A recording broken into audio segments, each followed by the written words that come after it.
Di sebuah desa kecil di Pau, Kecamatan Rawas Ilir, Musi Rawas Utara, Sumatera Selatan, sebuah peristiwa mengerikan mengguncang nurani masyarakat pada 8 Agustus 2025. Seorang bocah SD berusia 10 tahun yang seharusnya masih sibuk dengan buku pelajaran dan permainan anak-anak, tega menghabisi nyawa seorang pelajar MTS berusia 15 tahun dengan sebilah gunting. Kejadian ini bukan sekadar berita kriminal biasa. Ini adalah cermin kelam dari kegagalan kolektif kita sebagai masyarakat.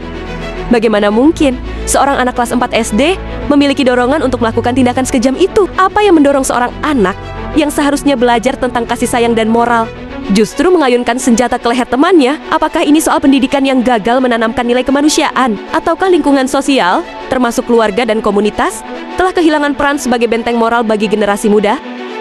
Motif pembunuhan ini masih buram, namun ketidakjelasan itu justru mengundang pertanyaan lebih dalam. Apakah paparan kekerasan dari media sosial, film, atau game telah meracuni pikiran anak-anak kita? Ataukah ada luka psikologis yang tak terdeteksi yang membuat seorang anak kecil mampu melakukan tindakan sebrutal ini? Pihak kepolisian sedang menyelidiki.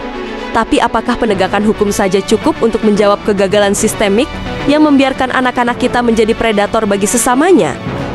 Tragedi ini bukan hanya tentang satu anak yang salah langkah, tetapi tentang cermin yang memperlihatkan wajah kita semua, pendidikan yang hanya mengejar nilai akademik, pengawasan orang tua yang kian longgar di era digital, hingga kurangnya ruang aman bagi anak-anak untuk belajar menyelesaikan konflik tanpa kekerasan. Semua ini perlu dipertanyakan. Jika kita diam dan hanya menyalahkan si bocah SD, kita sama saja menutup mata dari tanggung jawab bersama. Apa yang harus kita lakukan untuk mencegah tragedi serupa terulang? Apakah cukup dengan hukuman bagi pelaku cilik ini? Ataukah kita perlu mereformasi cara kita mendidik, mengasuh, dan melindungi anak-anak? Mari kita renungkan. Jika anak-anak kita bisa saling membunuh, lalu di mana letak kegagalan terbesar kita sebagai masyarakat?